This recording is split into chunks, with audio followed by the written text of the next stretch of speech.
No es cuestión de que tenga mucho análisis, es simplemente la capacidad que uno tiene de entender qué es de lo que se trata cuando lee la ley 26.519, ley que fue aprobada durante el Congreso Constituyente Democrático y promulgada por el señor Fujimori el día 4 o 5 de agosto del año 1995, empezando el nuevo Congreso.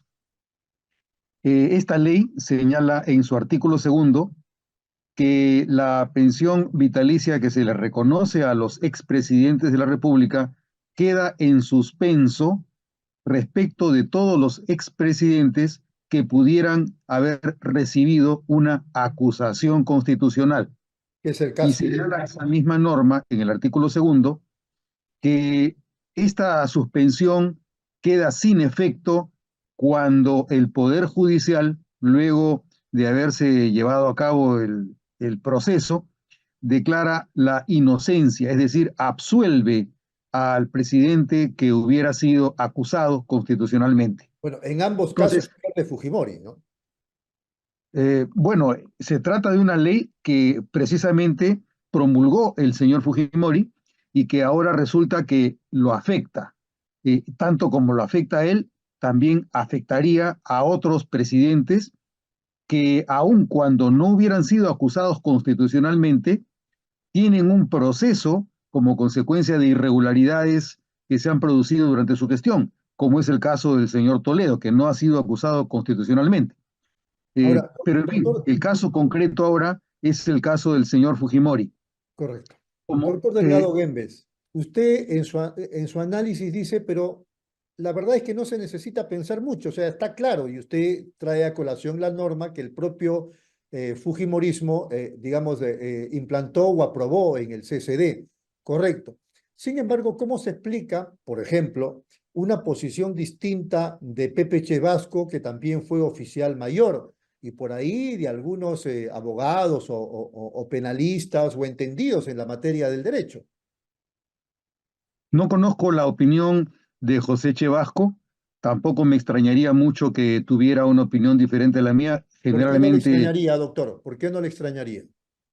¿por qué no me extrañaría? Porque generalmente Pepe Chevasco ha trabajado de manera muy cercana al Fujimorismo dentro de una lógica de lealtad que él ha sabido reciprocar a través de los servicios que ha tenido como oficial mayor, tanto con Bueno, el Fujimorismo como con el Partido Aprista. Él ha trabajado como oficial mayor, sobre todo en ambos regímenes. En mi caso particular, si yo soy uno de los oficiales mayores que menor tiempo ha durado en el cargo, yo he durado solamente 5 meses, por eso, en analogía a estos conceptos históricos, así como sabemos que en la historia existe un monarca francés que se llamó Pipino el Breve, a mí me dicen Cesarino el Breve porque solamente duré 5 meses en el cargo, y me removió el señor Henry Peace como consecuencia de la mejor preferencia que él tenía por José Elich. Pero esas son cosas que no tienen nada que ver con la pensión vitalicia propiamente dicha. La pregunta es, ¿por qué es que puede haber una opinión contraria? La pregunta que me formula Rodolfo es, ¿por qué puede ocurrir que haya opiniones diferentes a la que yo pueda tener en relación con el otorgamiento de la pensión vitalicia para el señor Alberto Fujimori? Me puedo poner en ese supuesto.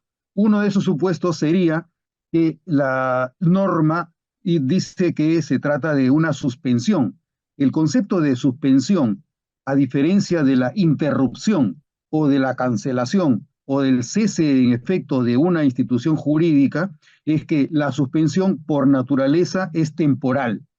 Las suspensiones y las temporalidades o las condiciones pueden tener doble naturaleza. O tienen un plazo fijo, o tienen un plazo determinable, o pueden tener un plazo sine die, es decir, un plazo indefinido cuando la ley no estipula ninguna otra condición. En este caso nos encontramos ante una norma que no establece un plazo. Dice sencillamente que se suspende la pensión vitalicia para los casos de los presidentes que han sido acusados constitucionalmente. No se pone en el supuesto de los presidentes que no habiendo sido acusados constitucionalmente sí tienen un proceso en curso por imputaciones de carácter delictivo o penal, como es el caso, lo repito, del señor Toledo. Entonces, se señala que tiene que haber una acusación constitucional y limita esta suspensión únicamente respecto de los casos en los que los presidentes acusados constitucionalmente, luego que se les inicia el proceso judicial, este proceso concluye en la declaratoria de inocencia y absolución Ahí del se le levanta la presidente acusado suspensión. constitucionalmente. En Entonces, ese nos momento se le encontramos levanta la suspensión. solamente cuando se declara la inocencia, en ese supuesto se concluye la suspensión. Es decir, hay un plazo y el plazo es determinable. No es un plazo fijo, es un plazo determinable porque depende de la longitud del proceso judicial hasta que éste concluye y se sabe que la persona afectada con un proceso es inocente o es culpable. Muy Se le bien, condena o se le absuelve. muy Entonces, bien. en el caso del señor Fujimori, el proceso ha concluido, pero no ha concluido en la inocencia, sino en la culpabilidad. Así Primer es. paso. Siguiente paso.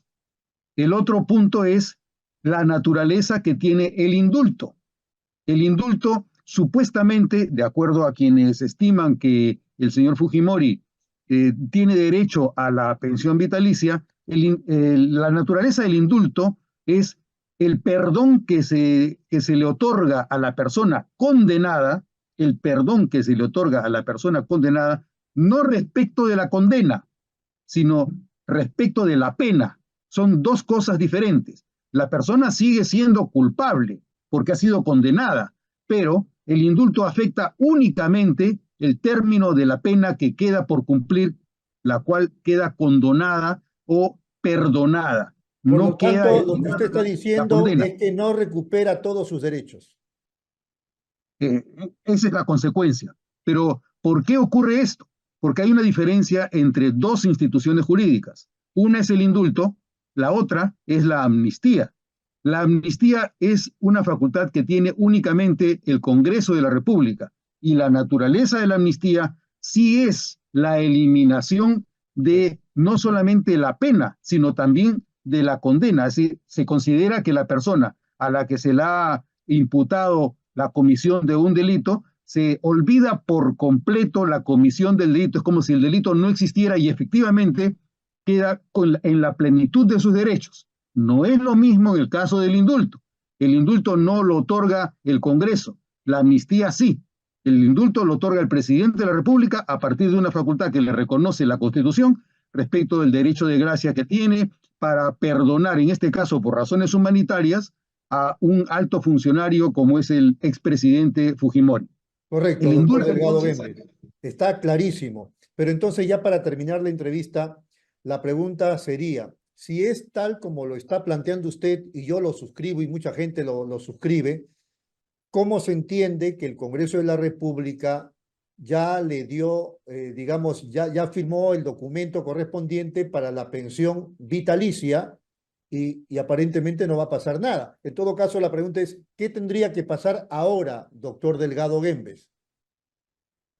mira, son dos las dimensiones en las que debe analizarse o pensarse esta materia. Uno es la parte sustantiva, que es de la que estamos hablando. ¿Tiene o no tiene derecho?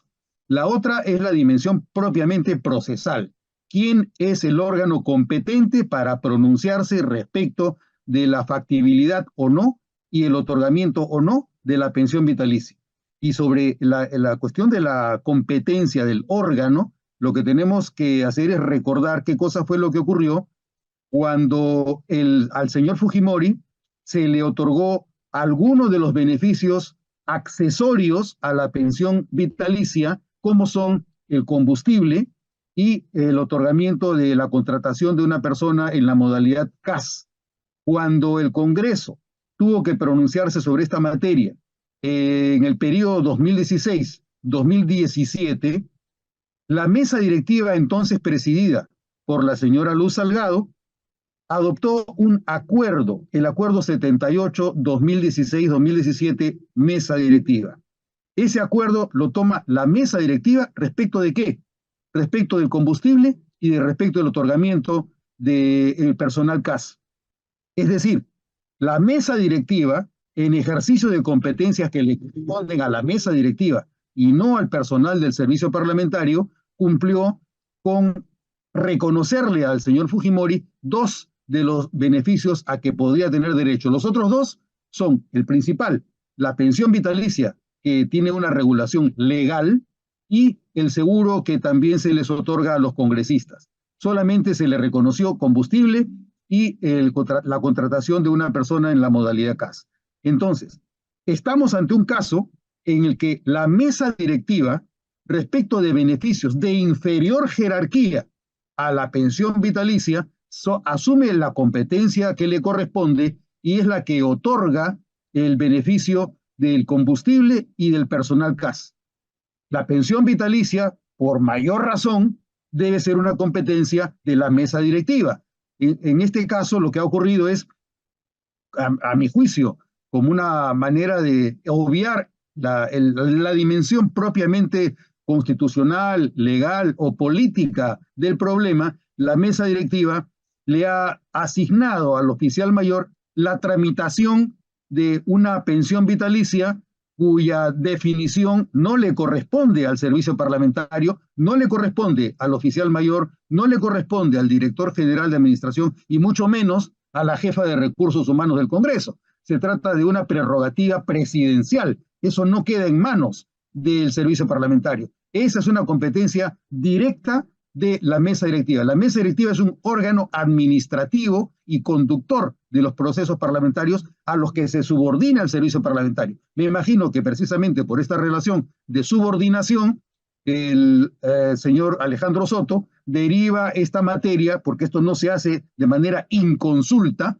deriva esta materia en oficialía mayor y oficialía mayor lo sigue derivando a niveles inferiores en la escala hasta que pasa más o menos desapercibido que el día 10 de julio se termina reconociéndole la pensión vitalicia solicitada por el señor Fujimori el día 29 de abril de este mismo año. Entonces, lo que se ha hecho es derivar esta situación que era, digamos, políticamente algo difícil, escabrosa, si acaso, a quienes no tenían competencia para que la asuman con conocimiento de la mesa directiva. Entonces, ahora, el señor Salguana, presidente del Congreso, tendría dos opciones. Una, decir, no ha pasado nada porque esto se resolvió dentro del periodo anterior, yo no tengo nada que ver con ese pedido, pero también cabe otra alternativa, que se solicite la revisión de este procedimiento que a mi juicio ha sido incorrectamente tramitado. Muy bien, clarísimo, doctor Delgado Guembes. Yo le iba a hacer la repregunta ahí, pero ya usted respondió todo de manera clara. Aprovecho ya para terminar la entrevista. Walter Ayala, el abogado de Pedro Castillo, está aprovechando esta coyuntura y también está presentando una solicitud de pensión vitalicia para el expresidente. ¿Eso es posible? ¿Eso cabe en la figura legal de Castillo? Rodolfo, en este caso yo me remito a las razones de principio a partir de las cuales se otorga o se niega una pensión vitalicia. Lo que resulta reprobable, lo que resulta contradictorio, lo que resulta repulsivo es que se le otorgue un beneficio a una persona que ha cometido algún tipo de falta grave. En el caso del señor Castillo ha habido falta grave con el intento de golpe de Estado, ha sido un constitucionalicidio o un legicidio que ha cometido. Obviamente a una persona que ha cometido ese tipo de falta no se le puede dar beneficios, pues, porque esas son prerrogativas que se le reconocen a quien tiene el honor, a quien no ha perdido el honor. Y este es un caso en el que el honor se ha perdido, porque no puede haber honor en una persona que ha pisoteado la Constitución tratando de dar un golpe de Estado, obviamente. Y lo mismo sirve para cualquier otro caso. Si el señor Fujimori ha sido condenado, obviamente esa es una condena que mancha el título de presidente de la República. Tú no le puedes reconocer a una persona condenada, por más indulto que tenga. El indulto tiene carácter humanitario respecto al cumplimiento de la pena para que la persona no sufra más. Pero eso no quiere decir que no haya sido condenado. Si ha sido condenado, estemos o no estemos de acuerdo. Yo puedo no estar de acuerdo con la sentencia que lo condena al señor Fujimori y puedo no estar de acuerdo o sí estar de acuerdo con el indulto. Independientemente de esas condiciones, lo central es que existe una condena judicial. si existe una condena, yo no puedo premiar a una persona que ha sido condenada por la comisión de delitos, pues, porque Muy estoy yendo en contra de la naturaleza de la más alta magistratura que tiene el país, que es el presidente de la República. correcto. Doctor Delgado Gembes, ha sido muy amable. Muchas gracias por su atención.